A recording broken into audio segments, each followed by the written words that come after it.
अरे क्या हो गया इस गांव में लोगों को? किसी में दम है जो इस शेरनी को इस अखाड़े में हरा सके? कहाँ मर गए सब? मैं इस शेरनी से लड़ूंगी और मैं खुद को साबित करूंगी। तू लड़ेगी? अगर तूने इस शेरनी को हरा दिया तो ये 1 करोड़ रुपया तेरा। हरियाणा के एक छोटे से गांव का नाम था महावीरपुर। यह कोई आम गांव नहीं था। इसे लोग दूर दूर तक पहलवानों का गांव कहकर जानते थे। यहाँ की मिट्टी में जैसे कुश्ती घुली हुई थी। हर गली में, हर चौपाल पर, हर चबूतरे पर किसी न किसी दंगल की चर्चा चलती रहती। गांव से कई बड़े बड़े पहलवान निकले थे जिन्होंने नेशनल, इंटरनेशनल, यहाँ तक कि ओलंपिक गेम्स तक में भारत का नाम रोशन किया था। अखबारों में, टीवी पर, पोस्टरों पर अक्सर इसी गांव के छोरे दिखते थे। लेकिन इस चमकती हुई कहानी के बीच एक काली खाली जगह थी। इतने सालों में कभी भी किसी लड़की ने इस गांव से ओलंपिक में मेडल नहीं जीता था। लड़के तो मेडल पर मेडल लाते रहे, लेकिन लड़कियों का नाम बस ताली बजाने, झंडा लहराने और लड्डू बांटने तक सीमित था। बुजुर्ग अक्सर चौपाल गांव की मिट्टी में दम है अपने, पर पता नहीं क्यों कोई लड़की अभी तक अखाड़े से ऊपर नहीं उठी। उसी गांव के किनारे टूटी फूटी ईंटों और टीन की चादरों से बनी एक झोपड़ी में रहती थी रिया। दुबली पतली, गहरी आंखें, रंग धूप में झुलसा हुआ, हाथ हमेशा काम की वजह से खुरदरे। उम्र मुश्किल से 13 से 14 साल, पर चेहरा ऐसा जैसे बचपन उससे कई साल पहले छीन लिया गया हो। पिता खेतों में मजदूरी करते, माँ दूसरों के घरों में झाड़ू पोंछा और बर्तन मांजती। दिन ऐसा कोई नहीं जाता था जब घर में पेट भर खाना मिल जाए, और रात ऐसी बहुत थी जब खाली पेट सोना उनकी मजबूरी था। रिया को बचपन से ही कुश्ती का शौक था। जब दूसरे बच्चे गुड़िया गुड्डे या कबड्डी खेलते, वह मिट्टी में 2 डंडे गाड़कर अपने लिए छोटा सा काल्पनिक अखाड़ा बना लेती। वो अक्सर खुद से ही दांव लगाती, अपने साए से लड़ती और मन ही मन सोचती, एक दिन मैं भी ऐसी ही बड़ी मैट पर लड़ूंगी, मेरे नाम का भी माइक पर ऐलान होगा। लेकिन सपनों और हकीकत के बीच की दूरी बहुत लंबी थी। हकीकत ये थी कि उसे सुबह सुबह से ही खेतों पर जाना पड़ता। कड़ी धूप में कटाई, घास उठाना, पानी भरना, घर वापस आकर भैंस को चारा देना, फिर माँ के साथ घरों में काम में हाथ बंटाना।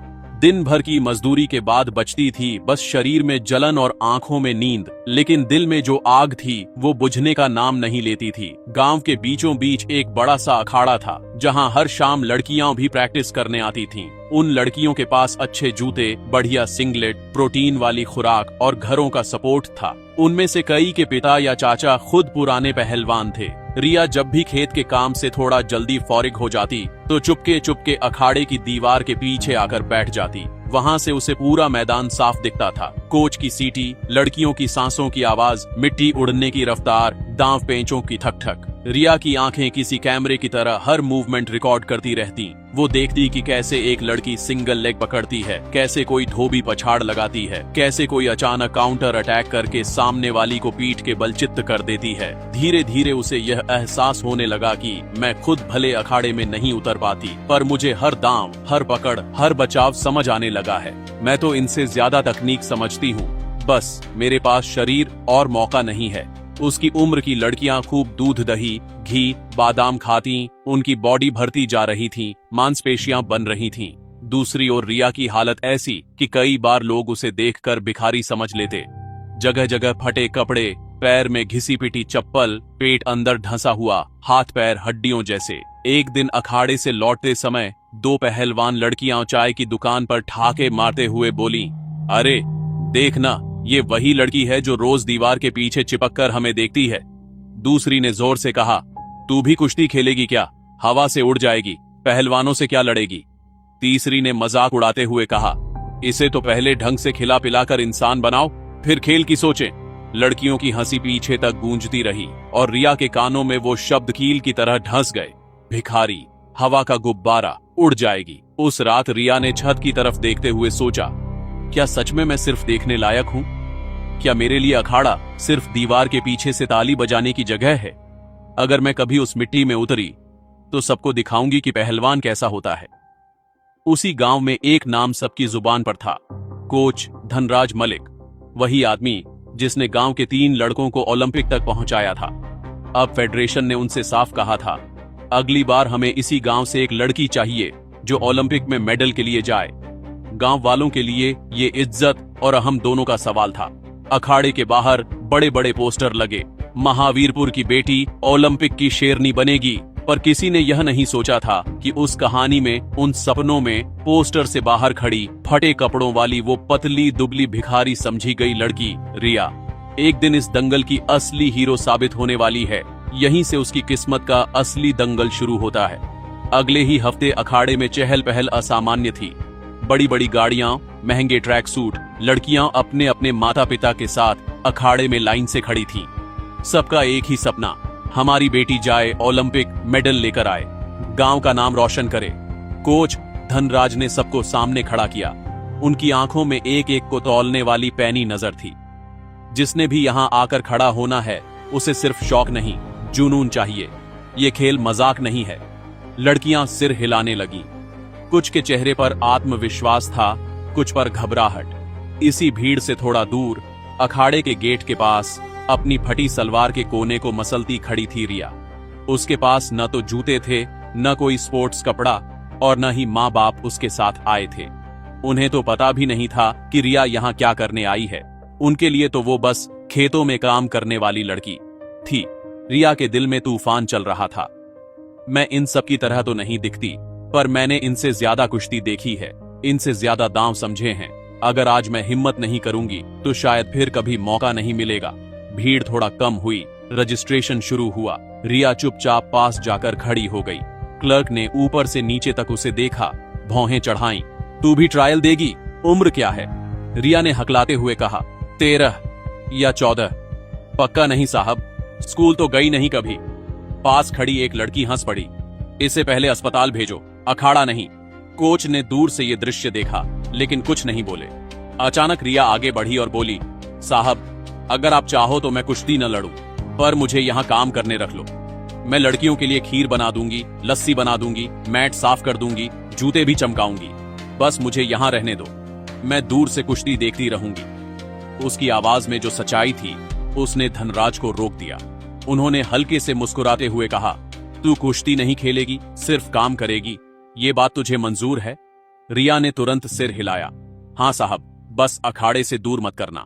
उस दिन से रिया की ड्यूटी शुरू हो गई। सुबह सबसे पहले अखाड़े की मिट्टी पलटना, उस पर हल्का पानी छिड़कना, फिर लड़कियों के लिए दूध, खीर, दही, चना तैयार करवाने में मदद करना। लड़कियां जब प्रैक्टिस करके थक जाती, रिया उनके जूते साइड में रखती, पानी की बोतल थमाती, तौलिए लाकर देती।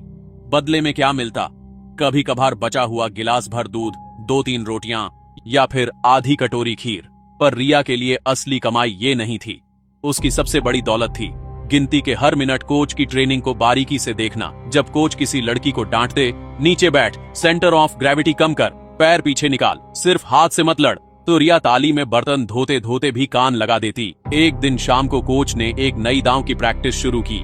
यह है फाइनल में काम आने वाला मूव। जब सामने वाला तुझसे वजन में भारी हो तो दिमाग से खेल, पैर पकड़, घुमाव दे, फिर कंधे का प्रेशर डाल। रिया दीवार के पास बैठी बैठी खुद से वही मूव हवा में कर रही थी। हाथ आगे, पैर स्लाइड, कंधा झुकाना, फिर काल्पनिक विरोधी को पटकना। उसके चेहरे पर एक अजीब सी चमक थी, जैसे वो सचमुच किसी को चित्त कर चुकी हो। रात को जब सब चले जाते, रिया चुपके से मैट पर उतरती। खाली अखाड़े में वो उन सब दावों को खुद पर आजमाती। अगर सामने वाली मेरी गर्दन पकड़ेगी तो, अगर वो अचानक मुझ पर झपट लेगी तो, अगर मेरा वजन कम होगा तो मैं कैसे काउंटर करूंगी? वो खुद ही अटैक करती, खुद ही डिफेंस, खुद ही गिरती, खुद ही उठती। उसकी ये छुपी हुई ट्रेनिंग किसी को दिखाई नहीं देती, लेकिन उसकी बॉडी धीरे धीरे वही भाषा सीख रही थी जो उसने आंखों से सालों से पढ़ रखी थी। इधर कुछ महीनों की मेहनत के बाद अखाड़े में एक लड़की बाकी सबसे आगे निकलकर सामने आई। उसका नाम था नैना। चौड़े कंधे, मजबूत टांगें, बिजली जैसी तेजी। कोच धनराज खुद भी उसे देखकर खुश थे। अगर कोई जा सकता है ओलंपिक तो फिलहाल नैना ही लग रही है। लेकिन नियति की कहानी सीधी कहां चलती है। एक दिन प्रैक्टिस के दौरान नैना का पैर मैट पर उल्टा पड़ गया। भयानक आवाज, जोर की चीख और सब तरफ अफरा तफरी।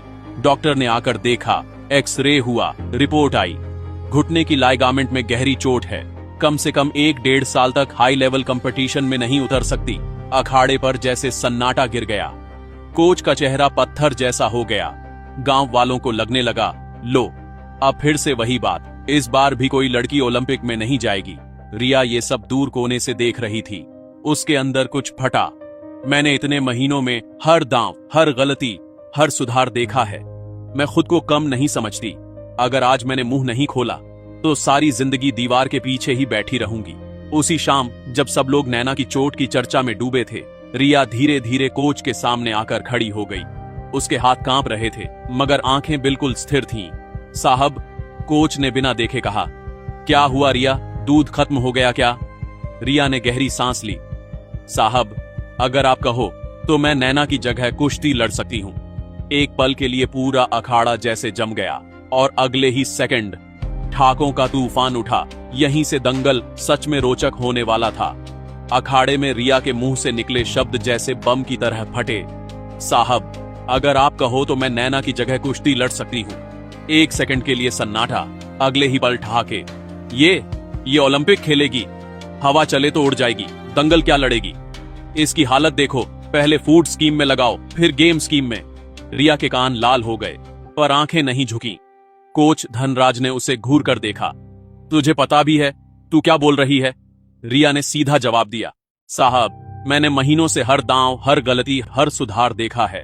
मैं जानती हूं कुश्ती क्या होती है। मौका दीजिए, अगर मैं साबित न करूं तो मैं खुद अखाड़ा छोड़ दूंगी। कोच के अंदर की पहलवान वाली नजर अब भावुक हो रही थी, लेकिन सामने तमाशा देख रही भीड़ को कंट्रोल करना था। उन्होंने शांत आवाज में कहा, ठीक है, बात बहुत कर ली तूने। अखाड़े की सबसे कमजोर पहलवान प्रीति से लड़ेगी। अगर उसे भी नहीं हरा पाई तो आज के बाद इस अखाड़े के अंदर कदम नहीं रखेगी। सबने ताली बजाकर इस फैसले का स्वागत किया, क्योंकि सबको लगा बस एक ड्रामा है, नतीजा पहले से तय है। शाम को प्रैक्टिस के बाद सबको रुकने को कहा गया। मैट के आसपास गोल घेरा, बीच में खड़ी रिया और प्रीति। प्रीति ने मुस्कुराकर कहा, बहुत दिन से दीवार के पीछे बैठकर शो देख रही थी ना, आज खुद शो बनेगी। रिया ने कुछ नहीं कहा। उसने बस एक बार दूर खड़े कोच की आंखों में देखा। वहां न मजाक था न दया, सिर्फ इंतजार। सीटी बजी। प्रीति ने अपनी ऊंचाई और वजन का फायदा उठाते हुए सीधे कॉलर होल्ड की तरफ झपट मारी। रिया ने तुरंत घुटने मोड़कर नीचे बैठते हुए उसकी पकड़ से गर्दन निकाल ली और एक पल के भीतर उसकी दाईं टांग के पीछे से अपना पैर फंसाया। हल्का सा धक्का और वजन का सही इस्तेमाल, प्रीति साइड की तरफ गिर पड़ी। भीड़ चुप। कोच की गर्दन हल्की सी हिली, जैसे पहला मूव सही था कि अनाउंस्ड स्वीकृति। दूसरा राउंड शुरू हुआ। इस बार प्रीति गुस्से में थी। उसने फोर्स से धक्का दिया। रिया को पकड़ने के चक्कर में खुद आगे को झुकी। रिया ने वही मौके की तलाश की थी। उसने प्रीति की कमर का सेंटर पकड़कर तेजी से घुमाव लिया और एक धोबी पछाड़ जैसा टेकडाउन लगा दिया। प्रीति की पीठ मैट से टकराई। सीटी बजी। पॉइंट रिया के पक्ष में। किसी को यकीन नहीं हो रहा था। कोच धनराज ने पहली बार पूरे अखाड़े के सामने कहा, अब यह लड़की सिर्फ बर्तन धोने वाली नहीं है, यह अखाड़े की रेसलर कैंडिडेट है। रिया की जिंदगी का सचमुच वाला दंगल यहीं से शुरू हुआ। जानतोड़ ट्रेनिंग, भिखारी से पहलवान तक। अगले दिन से रिया की दुनिया बदल गई। अब वो सिर्फ मददगार नहीं, आधिकारिक ट्रेनी थी। सबसे पहले कोच ने उसका वजन और बॉडी पर फोकस किया। ताकत सिर्फ दांव से नहीं, खाने से आती है। उन्होंने उसके लिए अलग चार्ट बना दिया। सुबह दूध, केला, चना, 2 अंडे दोपहर, रोटी, चावल, दाल, सब्जी, दही शाम, दूध, सूखे मेवे, उबला चना रात। हल्का खाना पर पूरा प्रोटीन। रिया जो कभी आधी रोटी पर गुजारा करती थी, अब प्लेट भर भर के खाना खाने लगी। शुरू में पेट फूल जाता, उल्टी जैसा लगता, पर कोच सख्त थे। अगर ओलंपिक तक जाना है तो भूख से दोस्ती नहीं, डाइट से दोस्ती करनी होगी। पहले महीने में 4 किलो, दूसरे में 5 किलो, तीसरे में फिर 3 किलो। कुल मिलाकर 3 महीनों में उसका वजन 12 किलो बढ़ गया। उसका चेहरा भरने लगा, बाहों में नसें दिखने लगी, पैरों में ताकत आ गई। लोग कहने लगे, अरे ये वही लड़की है जो पहले बिजली की तार जैसी लगती थी। इसके साथ साथ टेक्निक की ट्रेनिंग और भी ज्यादा रफ्तार से चल रही थी। Sprawl, single leg attack, double leg, clinch से बचाव, काउंटर अटैक। कोच ने उसे खास बात सिखाई, तेरा वजन भले कम हो पर दिमाग ज्यादा तेज है, तुझे वही खेलना है, ब्रेन ओवर ब्रूट। 6 महीने की खून पसीने की मेहनत के बाद रिया अब अखाड़े की सबसे तेज और स्मार्ट रेसलर बन चुकी थी। सिलेक्शन, स्टेडियम और दुनिया का सबसे बड़ा स्टेज वक्त बीतता गया। स्टेट लेवल चैंपियनशिप में रिया ने सबको चौंका दिया। 3 मैच, तीनों टेक्निकली क्लीन जीत। नेशनल में पहुंची। वहां सेमीफाइनल में हरियाणा की ही एक ढाकड़ लड़की से भिड़ी, जिसने उसे पहला राउंड हरा दिया। लेकिन दूसरे और तीसरे राउंड में रिया ने दिमाग से खेलकर मैच पलट दिया। अब उसके सामने ओलंपिक क्वालिफिकेशन थी। कितनी लड़कियां आईं, सबकी अपनी कहानियां, अपने संघर्ष। पर रिया की कहानी अलग थी। उसके पास न पहले पैसा था, न सपोर्ट, न जूते, न ड्रेस, बस जिद्द थी। क्वालीफायर में उसने फिर 2 बड़े नामों को हराया और आखिरकार भारत की तरफ से ओलंपिक में खेलने वाली आधिकारिक खिलाड़ी बन गई। सरकार ने टीम के लिए जो इनाम घोषित किया था, जो खिलाड़ी ओलंपिक में गोल्ड मेडल लाएगा लाएगी, उसे 1 करोड़ रुपए का इनाम दिया जाएगा। रिया ने पहली बार उस रात आसमान की ओर देखते हुए सोचा, अगर मैं यह कर गई तो माँ बाप कभी भूखे नहीं सोएंगे, झोपड़ी की छत टपकेगी नहीं, और शायद गांव में कोई अगली गरीब लड़की दीवार के पीछे से नहीं, सीधे अखाड़े से देखेगी। फाइनल, जब भिखारी बनी दंगल की हीरो। ओलंपिक का सफर मुश्किल था, पर रिया धीरे धीरे आगे बढ़ती गई।